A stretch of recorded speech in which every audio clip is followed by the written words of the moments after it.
In this video, we'll look at some of the basic retopology tools that you can use to turn a rough and very densely subdivided mesh, like this one that's been sculpted, into a clean and smooth and very editable and adaptable subdivision surface mesh. And if you'd like to follow along, you can open up the Retopo Start LXO file. And with that, we're going to hop right over into the Topology tab. Now you can see inside the Topology tab, we get some interesting things happening to the redraw of the geometry. And the blue colored wireframes that you see are actually what you will be using to make your new topology. So you want those polygons to be visible in your foreground layer. And right now you can see that my foreground layer is actually the sculpted helmet. And my background layer, which is what the topology will constrain to, or what it will stick to essentially, is right now the character. And so we don't want to see him at all, so let's go ahead and hide him. And then I'm going to press N to make a new mesh layer. And now you can see that our helmet becomes nice and solid again.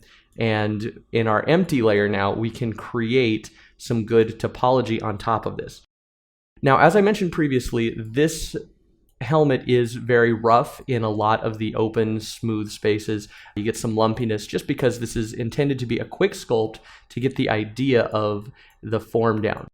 Now, with that said, we can take our topology tool, starting with the topology pen here, and we can create nice, smooth, even polygons along the top that will then be turned into a subdivision surface mesh so that we can get all of the smoothness of the high resolution without any of the lumpiness of the quick and relatively inaccurate sculpt. I've got my symmetry turned on the X, and if you're working on anything symmetrical like this, that's usually a good idea. You can also alternately just model on one side or create the topology on one side and then mirror across. But I find that with that symmetry on, you can get a little bit more control over what's happening around the middle of the object. So I'm going to start just by getting my Topology Pen Tool, and I'm going to start with some of these kind of smooth, even curves. So here we see this one that's going to come up and around behind the ear and behind this kind of vented section. So what I'm going to do is go to my Topology Pen Tool here, make sure that Make Quads is turned on, and then I'm going to click out a couple of points to set the back end of the quad, and then start to move out. And you can see here as I pan around my camera view that this is indeed sticking to the surface of our model.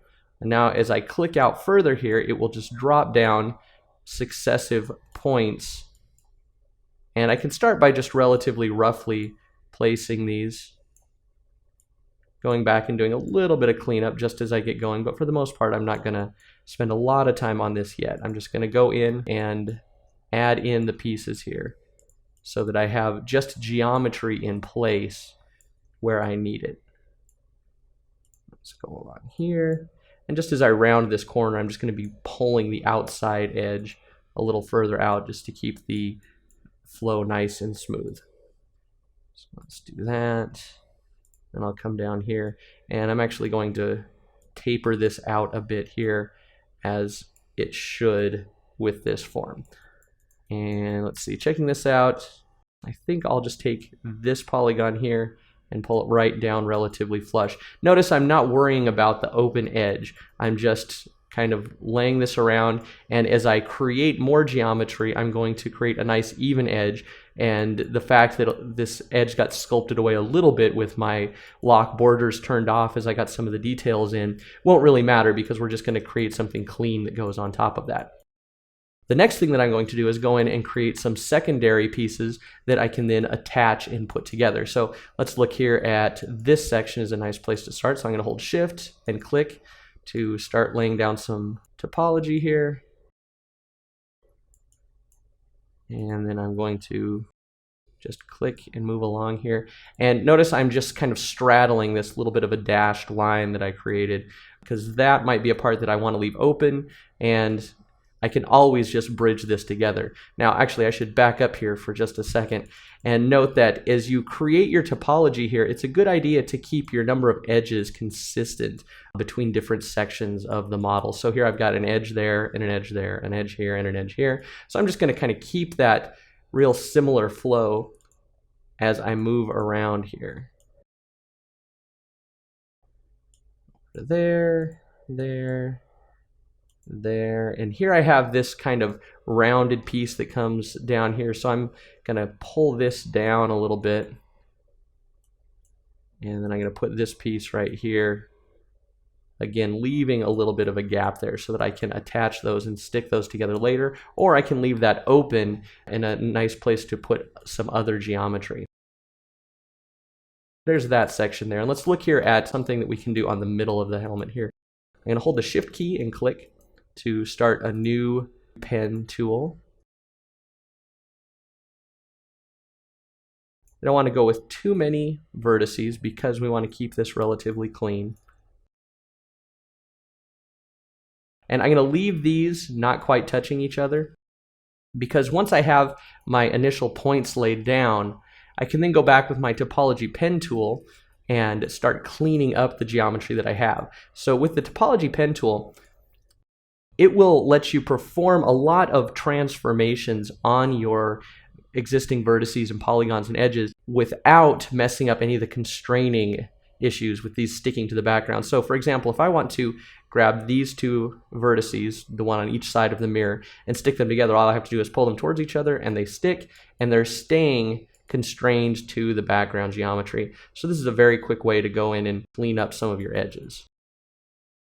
Moving along in this manner, you can actually plan out the majority of your topology, and this will allow you to create some good polygonal flow where you have details that you want to keep. So for example, here I've got another kind of flat area here, so I'm going to go through here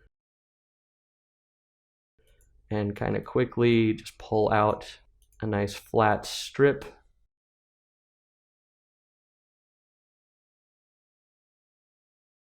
And we'll just kind of clean this up through there. And then I'll make one more that I draw up like this, and then I'll end up actually attaching those two pieces together once I've got all of my topology done.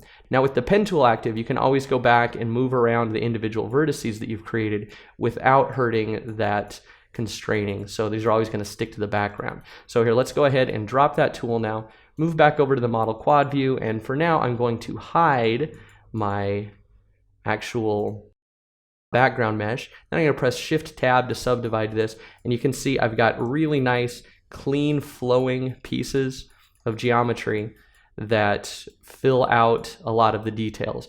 Now, if I continue to do this across the entire surface, we'll end up with large chunks of area that will be good, smooth, clean, and very accurate to my initial sculpt, but will retain a nice, really easy to edit topology because we're creating these with clean, simple subdivision surface polygons.